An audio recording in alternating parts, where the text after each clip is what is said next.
నమస్తే గురూజీ. నమస్తే అమ్మ. గురూజీ, అంటే ఈ మధ్య కాలంలో లేడీస్ విషయానికి వచ్చేసరికి చాలా మందికండి, అంటే ఇప్పుడున్న సాఫ్ట్వేర్ జాబ్కి సంబంధించి కానీ ఏదైనా చాలా స్ట్రెస్ ఫీల్ అయిపోయి ఒబేసిటీ రావడం, అదేవిధంగా మెయిన్ అయితే పీసీఓడి ప్రాబ్లం చాలా మందికి ఉంది. అయితే ఇప్పుడు మెడిసిన్తో సంబంధం లేకుండా ఇలాంటి ప్రాబ్లమ్స్ అన్నిటికీ యోగా అనేది ఏ విధంగా ఉపయోగపడుద్ది అంటారు? ఇక్కడ చాలా మందికి మాకు వచ్చేది కూడా ఈ టీనేజ్ ఉన్న పిల్లలు ప్లస్ మ్యారీడ్ ఉమెన్స్ అందరూ కూడా వస్తూ ఉన్నారు. ఈ పీసీఓడి ప్రాబ్లమ్స్తో 2 సంవత్సరాల మెడిసిన్స్ వాడి అవి కొన్ని సైడ్ ఎఫెక్ట్స్ ఇచ్చి చాలా ప్రాబ్లమ్స్ ఫేస్ చేసినటువంటి వాళ్ళు వస్తున్నారు. ఇలాంటి వాళ్ళకి యోగాలో కొన్ని అద్భుతమైనటువంటి థెరపీ కార్యక్రమాలు ఉన్నాయి. యోగా ఆర్ట్ ఆఫ్ లైఫ్ అనేటటువంటి ఒక స్పెషల్ థెరపీస్ తీసుకోవడం ద్వారా చాలామంది ఈరోజు ఆడవాళ్ళల్లో ప్రతి 10 మందిలో 6 నుంచి 7 మంది ఈ పీసీఓడి సమస్యతో బాధపడుతున్నారు. ఇది పిల్లలు పుట్టేటటువంటి చాలా సమస్యల్ని, గందరగోళాన్ని సృష్టించి చాలా రకాలైనటువంటి స్ట్రెస్ లెవెల్స్కి తీసుకెళ్ళిపోతూ ఉన్నది. సో దీనికి సంబంధించినటువంటి కొన్ని ప్రత్యేకమైనటువంటి ఆసనాలు, ఆహారపు విధానాలతో కొన్ని ప్రత్యేకమైనటువంటి ప్రాణాయామాలు చేస్తూ మరి ఈ జంక్ ఫుడ్స్ ఇవన్నీ కూడా వదిలేసేసి కొన్ని న్యాచురల్ డైట్స్ చక్కగా తీసుకోవడం, like fruit diet, vegetable diets, అదేవిధంగా కొన్ని స్ట్రెస్ లెవెల్స్ తగ్గించేటటువంటి మెడిటేషన్ కార్యక్రమాలు ఇవన్నీ కూడా చేయడం ద్వారా వాళ్ళకి హార్మోన్స్ ఇంబ్యాలెన్స్ అన్న తొలగిపోవడం, మెంటల్ స్ట్రెస్ తొలగిపోవడం ద్వారా, ఈ హార్మోన్స్ బ్యాలెన్స్ అవ్వడం ద్వారా, వెయిట్ లాస్ అవ్వడం ద్వారా ఈ యొక్క పీసీఓడి సమస్యలు అనేటువంటి క్యూర్ అవ్వడం అనేటువంటి మేము గమనించాం. సో కాబట్టి వెయిట్ లాస్ కూడా ముఖ్యంగా స్త్రీలలో ఈ సమస్యను తొలగించడానికి కొన్ని ప్రత్యేకమైనటువంటి ఆసనాలు, కొన్ని ప్రత్యేకమైనటువంటి ఆహారపు విధానాలతో కూడినటువంటి స్ట్రెస్ మేనేజ్మెంట్తో కూడినటువంటి ఒక న్యూ లైఫ్ స్టైల్ సంబంధించినటువంటి ఒక సమగ్రమైనటువంటి సమాచారం కూడా ఉన్నది. కాబట్టి స్త్రీలు చాలామంది లేడీస్ ఈ యోగా ప్రోగ్రామ్ చేసిన తర్వాత కొన్ని స్పెషల్ థెరపీస్ తీసుకొని ఈ పీసీఓడి సమస్యల నుంచి, అదేవిధంగా ఈ ఒబిసిటీ సమస్యల నుంచి బయటపడినటువంటి వాళ్ళు చాలామంది ఉన్నారు. చాలామంది ఒబిసిటీ అనగానే చాలామంది డైట్ మెయింటైన్స్ చేస్తే సరిపోతుంది అని అనుకుంటూ ఉంటారు. చాలామంది లేడీస్ ఆ డైట్ చేసి వీక్ అయిపోయి చాలా రకాలైనటువంటి కళ్ళు తిరిగి పడిపోవడం, వీక్నెస్ వచ్చేయడం. సరే డైట్ కొద్ది రోజులు చేసి కొన్ని కిలోలు తగ్గినా, ఒక 3 కిలోలు 5 కిలోలు తగ్గినా, అది మానేసిన తర్వాత మళ్ళీ 10 కిలోలు పెరిగిపోవడం, ఇట్లాంటివన్నీ మేము. గురూజీ, అసలు డైట్ అనేది మనం ఏ విధంగా ఫాలో అవ్వాలంటారు? కొంతమంది ఒక్కటే పూట ఫుడ్ తీసుకోవడం, లేకపోతే అసలు తీసుకోకుండా ఓన్లీ ఫ్రూట్స్తోనే కొంతమంది ఉండుంటారు. అయితే ఎలా తీసుకుంటే మంచిది అంటారు? అంటే సమతుల్య ఆహారం అంటారు. మనం కేవలం ఒక వండిన ఆహార పదార్థాలు మాత్రమే 3, 4, 5 సార్లు తింటాం. మనం లెక్క పెట్టేటటువంటిది 3 సార్లే చెప్తాం. ఏకభుక్త మహాయోగి, ద్విభుక్త మహాభోగి, త్రిభుక్త మహారోగి అన్నారు. అంటే రోజుకు ఒక్కసారి తిన్నవాడిని యోగి, రోజుకి 2 సార్లు తిన్నవాడిని భోగి, రోజుకి 3 సార్లు తిన్నవాడిని రోగి, ఇంకా అంతకంటే ఎక్కువగా తిన్నవాళ్ళు చాలామంది ఉన్నారు. ప్రొద్దున టిఫిను, మధ్యాహ్నం భోజనం, ఈ మధ్యలో ఎవరైనా బంధువులో, చుట్టాలో, లేకపోతే ఆఫీస్లో ఎవరైనా కలవడానికి వచ్చినా వాళ్ళ కోసం టీ కాఫీలు తాగడం, అలాగే సాయంత్రం స్నాక్స్, మళ్ళీ రాత్రికి భోజనం. ఈ మధ్యకాలంలో అయితే మిడ్ నైట్ బిర్యానీలని, అర్ధరాత్రి వరకు మేల్కొనడం, ఆల్కహాల్ తీసుకోవడం, ఈ విధంగా తీసుకుంటూ ఉంటే శరీరం అంతా అస్తవ్యస్తంగా తయారైపోతుంది. తీసుకున్న ఆహారం ఎక్కువగా junk foods, oily foods, carbohydrates, అవన్నీ కూడా ఒక డిసీజర్ లాగా పేరిపోయి ఒక ఫ్యాట్ కింద కన్వర్ట్ అయిపోయి ఒబిసిటీ సమస్యలంతా కూడా వచ్చినా వాళ్ళు పట్టించుకోకుండా వాళ్ళ చేయి దాటిపోయిన తర్వాత ఇంకేదో ప్రాబ్లం వచ్చిన తర్వాత డాక్టర్ దగ్గరికి వెళ్ళారు కదా, ఏ బ్యాక్ పెయిన్ తగ్గాలన్నా, లేకపోతే పీసీఓడి తగ్గాలన్నా, నీ పెయిన్స్ తగ్గాలన్నా ముందు వైద్యులు ఏం చెప్తారు? వెయిట్ లాస్, ముందు బరువు తగ్గండి అంటారు. సో అప్పుడు గుర్తొస్తుంది. కాబట్టి సమతుల్య ఆహారం. మీరు ఎప్పుడైనా ఏ యానిమల్కైనా ఒబిసిటీ ఉండడం గమనించారు? ఏ జంతువుకైనా అది తన ఆహారం ఎంత అవసరమో అంతే తీసుకుంటుంది. గడ్డి కుప్ప అక్కడ అంతా ఉన్నా సరే ఎంత అవసరం అని తీసుకొని ఆపేస్తుంది. మళ్ళీ ఆకలి అయినప్పుడు వెళ్ళి తింటాయి. ఈ మధ్యకాలంలో ఏమైపోయిందంటే ఆ మైండ్కి, డైజెషన్ సిస్టమ్కి ఆ కనెక్షన్ అనేది కూడా సరిగా లేదు. అంటే మనం భోజనం చేసేటప్పుడు ఫోన్లు చూస్తూ, చాలామంది ఫోన్ మాట్లాడుతూనో లేకపోతే వీడియోస్ చూస్తూనో తినేస్తూ ఉంటారు, లేకపోతే టీవీ చూస్తూనో తింటూ ఉన్నారు. ఇలాంటప్పుడు ఇతను ఎంత తింటున్నాడో ఏమిటో తనకు అర్థం కావట్లే, మైండ్ దానికి గైడ్ చేయట్లే. కాబట్టి తినేస్తూ ఉన్నాడు, ఎంత పెట్టినా తింటున్నాడు. తద్వారా ఆ కనెక్షనింగ్ పోవడం ద్వారా ఏమైపోయిందంటే విపరీతమైనటువంటి ఇదైపోతూ ఉంటుంది. ఆ యొక్క సమతుల్యత అన్నది ఇంపార్టెంట్ కదా.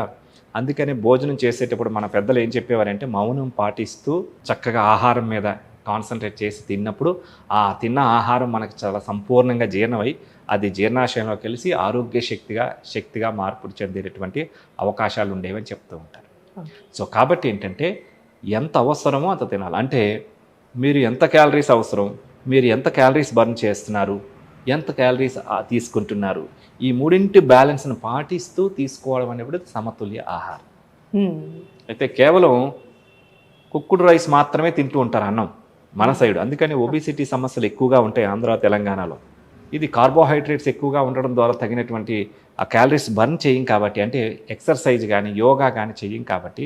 ఇదివరకు పల్లెటూరుల్లో వాళ్ళు వ్యవసాయ పనులన్నీ చక్కగా చేసేవారు. శరీరం పొద్దున్న నుంచి సాయంత్రం వరకు పనిచేస్తూనే ఉండేది. కాబట్టి వాళ్ళు ఒక గిన్నెడు రైస్ తిన్నారు పెద్ద విషయం కాదు. ఈ కంప్యూటర్ ముందు కూర్చొని చేసే వర్క్లే కాబట్టి, ఇంట్లో కూర్చొని వర్క్ ఫ్రమ్ హోమ్ చేసే వర్క్లే కాబట్టి ఫిజికల్ యాక్టివిటీస్ లేకపోవడం ద్వారా అదంతా ఫ్యాట్ కింద కన్వర్ట్ అయిపోయి ఒబిసిటీ సమస్యలు వచ్చేస్తున్నాయి. ఈరోజు ప్రతి 10 మందిలో 7 నుంచి 9 మంది ఈ ఒబిసిటీ సమస్యతో బాధపడుతున్నారు.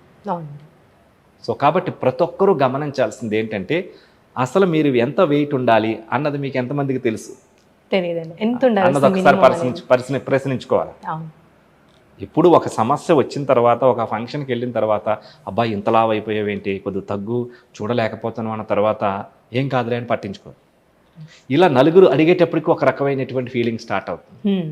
లేకపోతే ఒక బ్యాక్ పెయినో, లేకపోతే పీసీఓడి ప్రాబ్లమో, లేకపోతే నీ ప్రాబ్లమో, ఇంకొక సమస్య వచ్చిన తర్వాత వైద్యులు చెప్పిన తర్వాత అప్పుడు కంగారు పడిపోతారు. కంగారు పడిపోయి ఇమీడియట్లీ తగ్గిపోవాలి. మీకు తెలవకుండా కొన్ని నెలల నుంచి సంవత్సరాలు పట్టింది ఎక్స్ట్రా 10 కిలోలు బరువు పెరగడానికో, 20 కిలోలు పెరగడానికో, 30 కిలోలు పెరగడానికో కొన్ని సంవత్సరాల టైం తెలిసింది తెలవకుండా.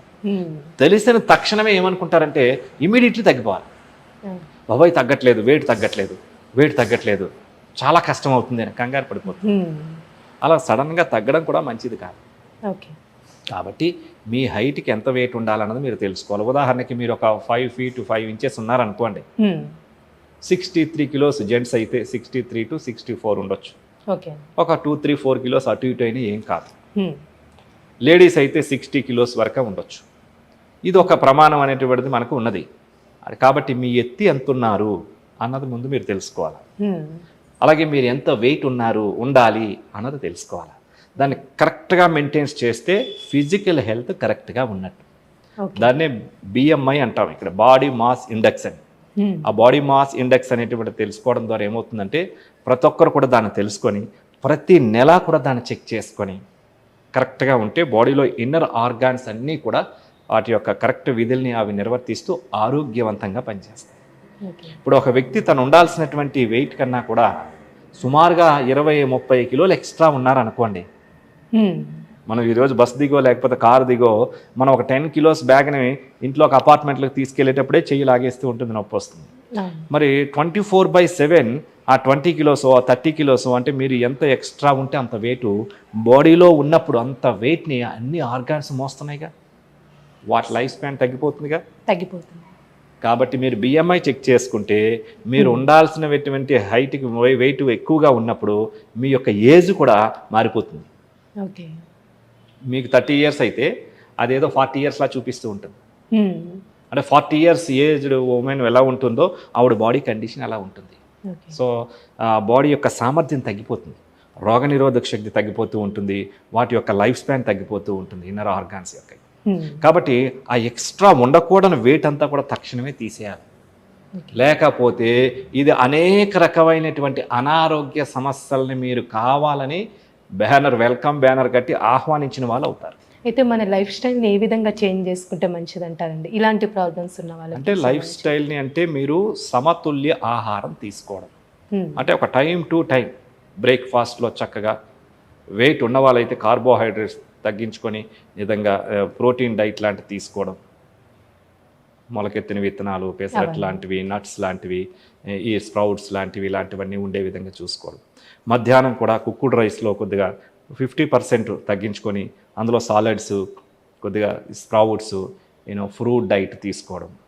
మళ్ళీ ఈ నైట్ కూడా లేట్గా భోంచేసి పడుకోవడం కన్నా కూడా నైటు కుక్కుడ్ రైస్ ఆపేసేసి నైటు రాఫ్ డైట్ లాంటిది కానీ, లేదంటే పుల్కా లాంటిది కానీ, లేదంటే జొన్న రొట్టె లాంటిది కానీ, ఇలాంటి ఫుడ్ తీసుకొని తొందరగా తీసుకోవడం. అలాగే proper sleep, time to time చక్కగా 5 to 7 hours బెస్ట్ డీప్ స్లీప్లో విశ్రాంతి లేవడం. అదేవిధంగా స్ట్రెస్ ఫ్రీ లేకుండా చక్కగా స్ట్రెస్ ఫ్రీ లైఫ్ని చూసుకోవడం. అంటే స్ట్రెస్ఫుల్ లైఫ్తో కూడా హార్మోన్స్ అన్నీ ఇంబ్యాలెన్స్ అయిపోయి వెయిట్ పెరిగిపోయే అవకాశాలు ఉంటాయి. అలాగే డైలీ ఒక 1 hour పర్టికులర్గా కొన్ని సూర్య నమస్కారాలు క్రమం తప్పకుండా చేయడం. అసలు సూర్య నమస్కారాలు చేస్తే శరీరంలో ఎక్స్ట్రా ఫ్యాట్ అనేదే రానివ్వదు. సూర్య నమస్కారం అంత పవర్ఫుల్ అయినటువంటివి. ప్రతిరోజు 12 సార్లు చేశారంటే 144 ఆసనాల యొక్క ఫలితం ఉంటుంది. ఆ ఆసనాలు, ఆ సూర్య నమస్కారాలు కాలి బటన్ వేలు దగ్గర నుంచి తల భాగం వరకు పూర్తి అన్ని ఆర్గాన్స్ పైన ప్రభావం కలుగజేస్తూ ఉంటాయి. ఫార్వర్డ్ బెండింగు, బ్యాక్ బెండింగు, స్ట్రెచ్చింగు అన్నీ జరుగుతుంటాయి. వార్మప్స్, స్ట్రెచ్చింగ్స్, ఆసనాలు అన్నీ ఇందులో సమ్మిళితమైనటువంటివి. స్ట్రెస్ లెవెల్స్ పోతాయి, ఎక్స్ట్రా ఫ్యాట్ లెవెల్స్ అన్నీ కూడా బర్న్ అయిపోతూ ఉంటాయి. సో హైట్కి తగ్గట్టు వెయిట్ని బ్యాలెన్స్ చేయగలరు. అలాగే మధ్యాహ్నం పూట, సాయంత్రం పూట అలసటను నివారించడం కోసం, స్ట్రెస్ లెవెల్స్ని తొలగించుకోవడం కోసం మెడిటేషన్ చేయడం. ఇప్పుడు ఒక డయాబెటీస్ వచ్చిన తర్వాత డాక్టర్ గారి దగ్గరికి వెళ్తే, లేదంటే ఒక హార్ట్ ప్రాబ్లమ్స్ వచ్చి డాక్టర్ గారి దగ్గరికి వెళ్తే మీ యొక్క లైఫ్ స్టైల్ చేంజ్ చేయండి అంటారు. దాని అర్థం ఏంటి? కొద్దిగా వాకింగ్ చేయండి, యోగా చేయండి అంటారు. కాస్త ఇలాంటి ఈ రైస్ తీసుకోండి, ఓకే, కొద్దిగా మెడిటేషన్ చేయండి, స్ట్రెస్ లెవెల్స్ తగ్గించుకోండి అంటారు. అదే ముందుగానే ఈ systematic life management, diet management, stress management, okay, weight management అనేటటువంటిది ఇక్కడ థియరిటికల్గా, ప్రాక్టికల్గా, సైంటిఫికల్గా వాళ్ళకి ఎక్స్పీరియన్స్ చేయించి పంపిస్తాం. మైండ్లో ఉన్న ఎట్లాంటి స్ట్రెస్ అయినా ముందు తీసేస్తాం. బాడీలో ఫ్యాట్ ఉండకూడదు తీసేయాలి. మైండ్లో స్ట్రెస్ లెవెల్స్ అనేవి ఉండకూడదు తీసేస్తే మనం ఆరోగ్యంగానే ఉంటాం. ఆరోగ్యం అనేది మన చేతిలోనే ఉంటుందంటారు కదా. ఆరోగ్యవంతురాలివే కదా. మీ తల్లిదండ్రుల ద్వారా ఆరోగ్యంగా పుట్టావా లేదా? అవునండి. మరి ఎందుకు మధ్యలో రోగాలు వస్తున్నాయి అంటే మీ లివింగ్ లైఫ్ స్టైల్ అనేటువంటి సరిగా లేదు, మీ ఆలోచన సరిగా లేదు, ప్రాపర్ స్లీప్ లేదు, ప్రాపర్ లైఫ్ మేనేజ్మెంట్ లేదు, ప్రాపర్ డైట్ అనేటటువంటిది లేదు. ఏదో తినేస్తున్నాం, జంక్ ఫుడ్స్ తినేస్తున్నారు. అవన్నీ కూడా మైదాతో కూడినటువంటి రకరకాల రోగాల సమస్యలు. అతి చిన్న పిల్లలు చిన్న వయసులోనే చాలా వింత రోగాలన్నీ కూడా వస్తూ ఉన్నాయి. కాబట్టి ఏంటంటే ప్రాపర్ డైట్ తీసుకోవడం అనేది చాలా ఇంపార్టెంట్. కోటి విద్యలు కూటు కొరకే అని అన్నారు కదా. సో బెస్ట్ డైట్ తీసుకోవాలి, మంచి రిచ్ డైట్. ఈ రకమైనటువంటి ప్లానింగ్ ఉంటే మన లైఫ్ అనేది, మీ ఆరోగ్యాన్ని మీరు పరిరక్షించుకోగలుగుతారు. Thank you so much. Thank you.